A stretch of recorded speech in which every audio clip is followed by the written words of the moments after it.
Selamat berjumpa kembali dalam layanan audio Sahabat Seperjalanan. Hari ini adalah hari Minggu 16 April 2023.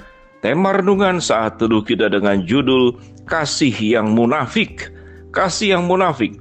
Firman Tuhan terambil dalam 2 Korintus pasal 6 ayat yang ke-6 sampai dengan ke-8. Dalam kemurnian hati, pengetahuan, kesabaran, dan kemurahan hati, dalam Roh Kudus dan kasih yang tidak munafik, dalam pemberitaan kebenaran dan kekuasaan Allah, dengan menggunakan senjata-senjata keadilan untuk menyerang ataupun untuk membela, ketika dihormati dan ketika dihina, ketika diumpat atau ketika dipuji, ketika dianggap sebagai penipu namun dipercayai. Mari kita berdoa. Bapa yang di dalam sorga, kami ingin belajar karakter daripada Paulus yang punya kemurnian hati, yang mengasihi dengan ketulusan, yang mencintai dengan tanpa menginginkan balasan. Di dalam nama Tuhan Yesus kami berdoa. Amin. Shalom sahabat yang terkasih di dalam nama Tuhan Yesus Kristus, kasih yang tidak munafik. Di dalam 2 Korintus, Rasul Paulus mengajarkan bagaimana sikap di dalam melayani, punya sebuah kemurnian hati. Tak kala diperhadapkan kepada berbagai macam hal, orang yang mengasihi dengan tanpa munafik, orang yang mengasihi dengan penuh dengan ketulusan, maka kasihnya tidak pernah akan dipengaruhi oleh respon yang terjadi di luar. Paulus menyebut bahwa ketika dihormati atau ketika dihina, ketika diumpat atau ketika dipuji, ketika dianggap sebagai penipu, maka ini adalah sikap-sikap yang terjadi yang ada di luar. Apapun respon terburuk tatkala seseorang mencintai dan mengasihi, maka pada prinsipnya cinta dan mengasihi itu adalah yang keluar dan kemudian tidak perlu mendapatkan bayaran apapun juga. Namun yang lebih parah adalah orang yang punya niat buruk kemudian mengemas sedemikian rupa dengan atas nama kasih, dengan atas nama kebaikan, dengan atas nama ingin menolong orang lain. Maka kita melihat bahwa orang itu akan terjerumus ke dalam kemunafikan. Karena niat-niat yang terselubung justru adalah dikemas sedemikian rupa, dengan kemasan-kemasan yang sedemikian indah. Dikemas sedemikian rupa dengan kemasan yang nampaknya sangat rohani. Dikemas sedemikian rupa yang nampaknya seakan-akan Kristus, kita adalah Kristus yang hadir di zaman ini. Tapi sesungguhnya penuh dengan kemunafikan. Kalau kita berbicara sesungguhnya apa definisi daripada munafik? Munafik itu bisa kita kategorikan bahwa apa yang di luar dan apa yang di dalam tidak sama. Apa yang diucapkan dengan apa yang dilakukan itu tidak sama. Ada perbedaan yang jauh antara luar dan dalam. Kalau kita kemudian mendapatkan sebuah paket dengan bungkusan kertas lapis emas, ternyata di dalamnya mungkin adalah bom waktu. Di dalamnya ternyata adalah racun. Di dalamnya ternyata adalah hal-hal yang menyerumuskan buat kita semua. Kalau kita boleh bercermin, di mana sesungguhnya posisi setiap kita masing-masing? Mengasihi adalah sebuah perintah daripada Allah. Karena firman Tuhan berkata dalam surat 1 Yohanes, barang siapa yang tidak mengasihi saudaranya, maka dia tidak mengasihi Allah. Orang yang menerima kasih Allah, maka dia akan mengasihi orang lain juga dengan cara-cara kasih Allah. Sahabat yang terkasih di dalam nama Tuhan Yesus Kristus, kalau kita belajar dari kehidupan keseharian kita, sebut saja ada dua orang yang bersahabat tatkala dia memberi segala sesuatu. Kemudian yang bersangkutan itu mengecewakan kita, lalu kita meminta untuk semua yang kita berikan itu dikembalikan lagi. Nah, kalau makanan yang sudah dimakannya, bagaimana dikembalikan? Kalau kemudian pakaian, sepatu yang sudah diberikan, yang sudah dipakai oleh dia dan mungkin sudah rusak, bagaimana dikembalikan?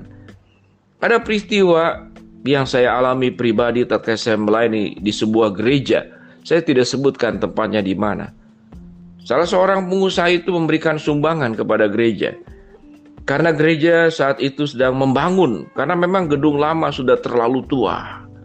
Dan tanahnya juga lebih rendah daripada di jalanan, sehingga kalau banjir itu air masuk ke dalam. Maka dibangunlah gereja tersebut. Dan Tuhan meminta saya lewat majelis karena untuk mengirit dana, saya diminta untuk menjadi pimpinan proyek. Pada saya sekolah teologi ya, bukan di bidang bangunan. Nah, pada saat itu juga saya mencoba untuk mencari dana Lalu ada seorang yang memberikan dana karena satu dan lain hal. Karena ada ketersinggungan, merasa kurang dihormati.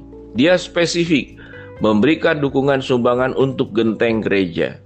Akhirnya uangnya dipakai untuk membeli genteng gereja yang sudah dibangun, yang sedang di proses pembangunan tersebut. Tiba-tiba bapak ini meminta uangnya dikembalikan karena ada faktor ketersinggungan. Saya katakan bahwa uangnya sudah jadi genteng, bagaimana dikembalikan?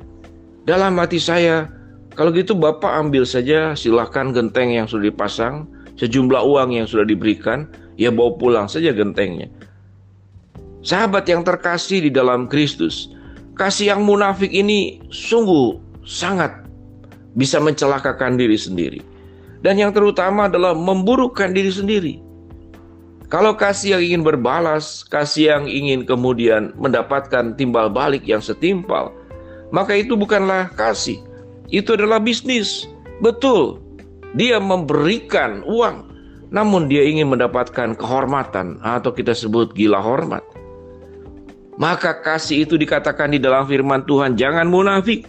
Dalam kemurnian hati, pengetahuan, kesabaran, dan kemurahan hati, dalam Roh Kudus dan kasih yang tidak munafik, kasih yang punya ketulusan, kasih yang teruji oleh situasi dan keadaan. Demikian juga sahabat seperjalanan.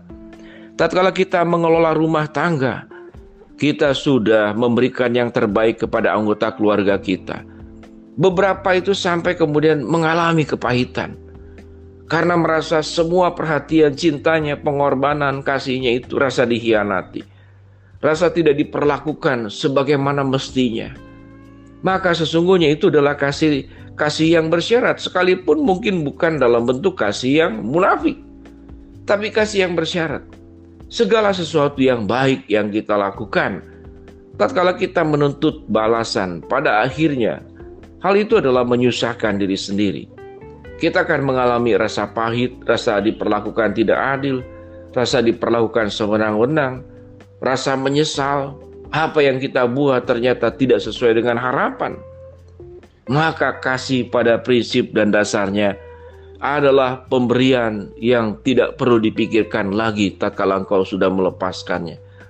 Kalau kau pernah membantu 10 orang, katakan kepada Tuhan, Tuhan, aku belum membantu apa-apa kepada siapapun juga. Karena sesungguhnya bantuan yang aku berikan adalah anugerah yang berasal dari Allah. Hanya Tuhan menitipkan berkat-berkat kepada kita untuk disalurkan. Apapun bentuk kebaikan yang diberikan oleh setiap sahabat seperjalanan, pada prinsipnya hanya menyalurkan kasih dan kebaikan Allah yang dititipkan kepada kita. Kebaikan-kebaikan anugerah itu pada prinsipnya bukanlah kita pemiliknya, tapi Tuhanlah pemiliknya. Dan kita hanya dipanggil untuk berbagian di dalam menyalurkan kebaikan tersebut. Dengan konsep seperti demikian, maka kita tidak pernah akan menuntut apapun kepada siapapun juga. Tatkala sudah melakukan kebaikan, maka lepaskanlah. Tatkala sudah melakukan kebaikan, maka relakanlah. Maka kita akan masuk dalam kategori orang-orang yang mengasihi dengan tanpa kemunafikan. Mari kita berdoa. Bapa di dalam surga, terima kasih buat kebenaran firman Allah, supaya kami mengasihi tanpa munafik dan kami mengasihi tanpa menuntut balasan. Hamba-Mu berdoa buat sahabat seperjalanan yang sedang sakit, Tuhan jamah sembuhkan. Sahabat seperjalanan yang sedang menghadapi masalah, Tuhan bukakan jalan. Dan sahabat seperjalanan yang sedang berdoa mengharapkan sesuatu dari Tuhan, Tuhan kabulkan dengan cara dan waktunya Tuhan. Dalam nama Tuhan Yesus kami berdoa. Amin. Shalom sahabat seperjalanan, Tuhan memberkati kita semua.